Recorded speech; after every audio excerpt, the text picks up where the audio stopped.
Salam Suksme Angling Dharma. Selamat sore kepada semua para sinar, para abdi, para utusan, para pengiring, para pelayan, sekaligus para kesatria, para prajurit Laskar Angling Dharma Bali dimanapun berada. Ratu sore ini ada di Pesanggerahan. Selalu berdoa semoga para sinar sehat selalu, sehat batin dan lahir, dilancarkan rezekinya dan diberikan kemudahan dalam segala hal sesuai karma kalian masing-masing. Kita sebagai umat manusia terutama, kita jangan pernah menjadi makhluk yang selalu ingin dilayani.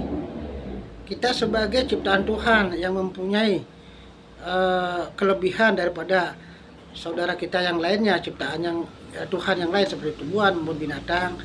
Kita hadir ke dunia ini adalah sebagai pelayan Tuhan.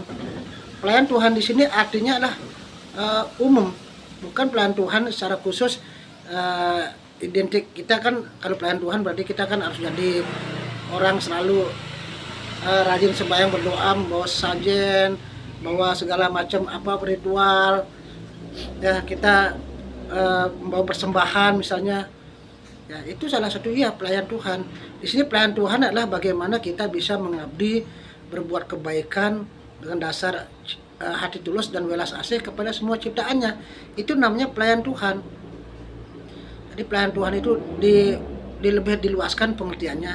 Kalau pelayan Tuhan secara lahir kan kita mungkin jadi pemimpin agama, pemuka agama, pemimpin saatnya pemimpin upacara, upakara, ya, pemimpin adat, orang yang punya identifikasi dia seorang pemimpin karena sudah disahkan oleh hukum adat, hukum manusia, misalnya jadi mangku, jadi jero, jadi ustadz, jadi romo, jadi suster.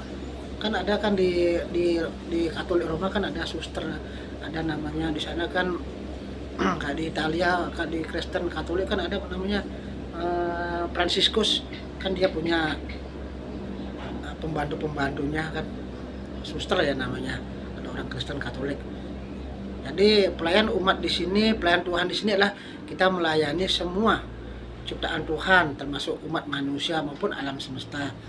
Makanya bersyukurlah kita sebagai manusia agar kita benar-benar menjadi pelayan Tuhan yang tulus, yang baik. Kalau kita sudah benar-benar tulus menjadi pelayan Tuhan yang baik, dengan dasar hati tulus, jiwa bersih, dengan penuh keyakinan, hidup kita tidak akan pernah susah. Walaupun susah, kita batin tidak pernah merasa susah. Yang jadi merasa hidup kita semakin tertekan, ada kesusahan semakin kita susah, karena kita kurang mengerti jiwa kita sebagai seorang pelayan.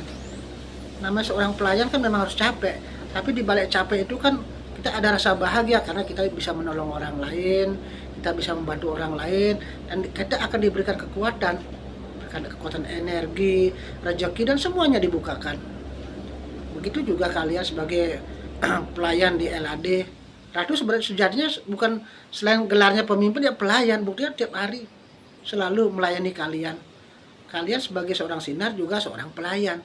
Pelayan barangkali melayani teman-temannya, umat, melayani ratunya, melayani organisasi. Jadi jadilah kita pelayan yang betul-betul hati tulus, ikhlas, hati bersih, dan penuh kesadaran dan keyakinan hidup kita akan rahayu. Karena hanya dengan jadi pelayan yang tulus, yang baik, kita akan banyak mendapat pahala. Tapi kalau kita jiwanya kita hanya ingin dihormati, ditolong, dibantu saja, rezeki kita sulit kita mendapat keseimbangan rezeki. Rezeki kita kan batin lahir. Jangan kita ngerjar rezeki hukum lahir saja, berbentuk materi saja, berbentuk fisik saja.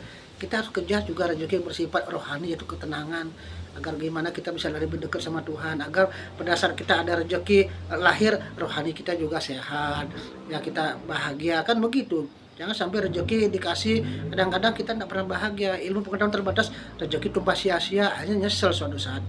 Itu aja pesan dari Guru Ratu, tetap semangat, dan ingat Pesanggerahan belum bisa dibayar, Guru Ratu bayarkan karena masih kurang. Semoga para sinar punya ketulusan untuk ikut membayar. Laksanakanlah apa kata hati itu dengan tulus tanpa melihat orang lain kiri kanan, karena kalian berbuat baik, kalianlah yang akan mendapatkan pahalanya. Ya, hidup jaya, merdeka, rahayu.